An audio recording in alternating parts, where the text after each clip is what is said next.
Now we have on the show Reverend Father Kasmir Nema, SVD. He is the General Communications Director or Coordinator of SVD, and he joins us live from Rome. A good morning and a good evening to you from there, from over in Rome. Good morning po. Oh, nagtatagalog po pala kayo. Oo, tama po ba? A little lang. Okay. As we know, Father is an Indonesian priest who spent some time in the Philippines. Nice to hear a Filipino word over there. But it has been an emotional past 5 days with the funeral and the interment happening.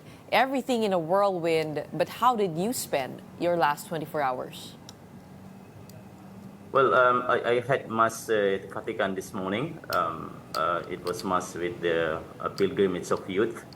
And the afternoon also I joined the cardinals, went to the Santa Maria Maggiore Church, where Pope Francis was buried, and I could see thousands of people came to visit and honor Pope Francis there and prayed in front of his tomb.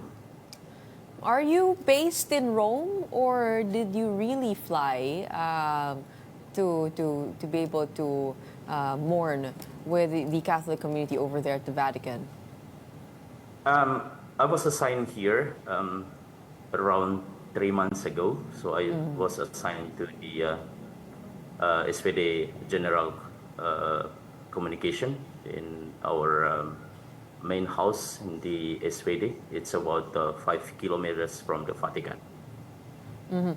And I saw in your Facebook profile picture that you had a special encounter with the Pope, a very personal picture moment there with Pope Francis. Tell us all about your encounters with the Pope. What were your most vivid memories with him? Well, that was actually the climax of my personal encounter with Pope Francis. But before that meeting happens, I had 2 opportunities to cover him as a journalist. I went to Indonesia last year, September, and also to East Timor to cover Pope Francis throughout his Asian Asian trip. And most of all, it was a personal encounter together with other priests and journalists during the communication meeting last January 27th, and it was unforgettable, a very important moment for me personally, because I was not able to see him in Jakarta and in East Timor.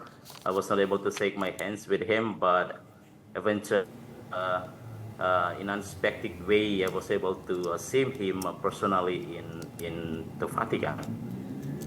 And there was no much conversation at the time, but I just say I'm Indonesian, and then he was surprised to hear that, and then he said, "Oh, Indonesia." So that was the conversation that happened that day. During the time that you were covering him, what for you stood out when it comes to his papacy? What was different with Pope Francis and the way that he led the church? And what did you notice with all of his visits, particularly in Asia, this part of the world? 2 things come to my mind now, based also from my background as an Indonesian.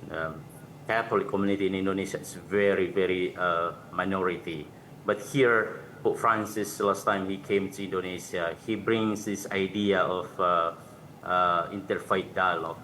It brings this idea of how to build a bridge and not walls, no? And I think that is one of the very important points that remembered by most of the Indonesians, how Pope Francis came to bring this idea, and also he appreciates the tolerance has been practiced in Indonesia. And a second thing that I personally also always touched by Pope Francis leadership, when he talks about the poverty, he's not only talking in the level of theory or philosophy, but he himself really practice what he is talking, what he is preaching. I think these 2 things is always remain in my mind, in my heart when I'm thinking of Pope Francis. Well, Pope Francis is definitely known to have opened the Catholic Church to many more parts of the world and also to many more faiths. You mentioned that in Indonesia, Catholics are a minority. How was his visit received? And how did the Islamic community welcome the Pope? I was so surprised to see how thousands of Islamic communities in Indonesia welcomed him during his September visit last year. And if you notice in Jakarta during his visit, it was not only Catholics who,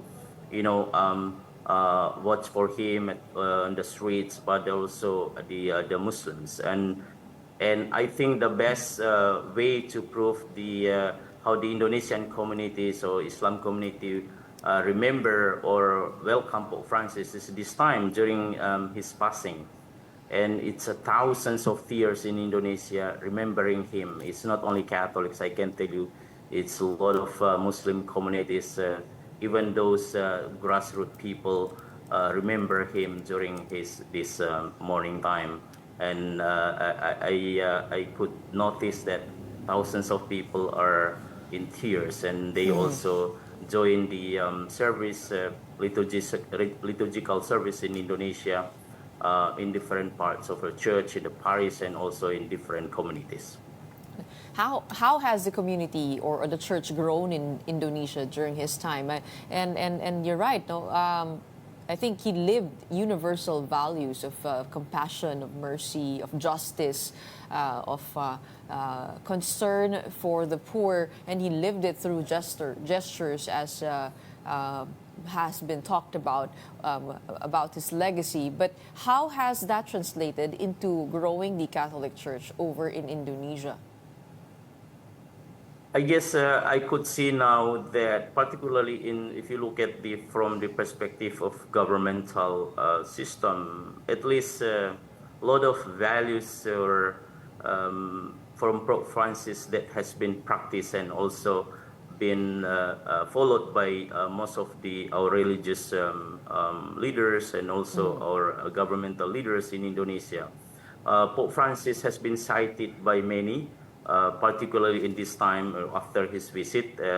For me, that is a sign that how Pope Francis has influential power over the governmental systems of a country and beyond the Catholic community itself. Even non-Catholic communities begin to cite him in different ways, in different levels of Pope Francis normally talk about, for instance, talk about the dialogue, talk about the poor people, talk about caring with the environment.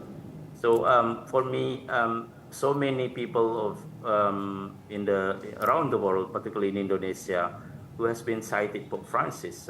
I see this is one of the big impact that Pope Francis has brought to the society, to the world. He has definitely made the church more geographically diverse as well, adding, I believe, more than 20 new cardinals from territories in Asia, in Africa. But how has that changed the church from within? I mean, from you, coming from your point of view as an Indonesian priest, how has it changed the system and decisions made? Well, of course, to speak of changing system is not an easy, I guess, because it will be involved so many things. Even though there is some boosting aspect from outside perspective, but the change is also mostly influenced by internal system. So, but I hope. There is something be alert for people to at least to change, to follow the example that given by Pope Francis, and I guess it has been happened, even though it's very simple manner in a simple way. But I hope it will be also keep continue even after Pope Francis passed away or leave us all. call for his reforms to continue. We are headed towards the conclave in the coming days. Just wanted to know, I know we're not allowed to endorse anyone or promote anyone or much less talk about it too much, but what are the Catholics feeling over there about the possibility of an Asian Pope? And are there favorites over the cardinals, Indonesian cardinals?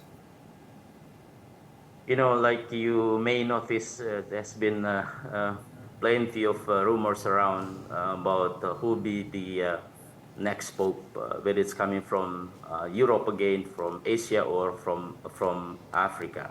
And there are many names circulating around the social medias and so on and so forth. But for me personally, as also personnel of the church, I guess whoever the pope will be chosen by the cardinals. And today, by the way, we're going to decide when the conclave will be started. The cardinals will have meeting 9 a.m. This morning, and they will decide the date to start the conclave. So I personally believe whoever the pope chosen by the cardinals, that is the pope of the Catholic Church, and that is our pope. And let us hope that pope will continue to carry on the values and principles has been sought by Pope Francis.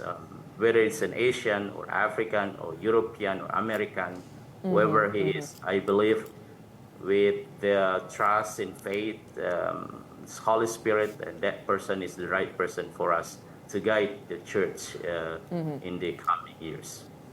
Whether the Pope is Asian or European or from another continent, I guess what's important to you, Father, is that the next Pope does align with his catechism and with his policies. So thank you so much for your time and shedding light on the Indonesian point of view with what's been happening over there. And we mourn with you. Please do say a prayer with us over there at Santa Maria Maggiore. Thank you so much for your time. Father Kasmir Nema joining us live from Rome.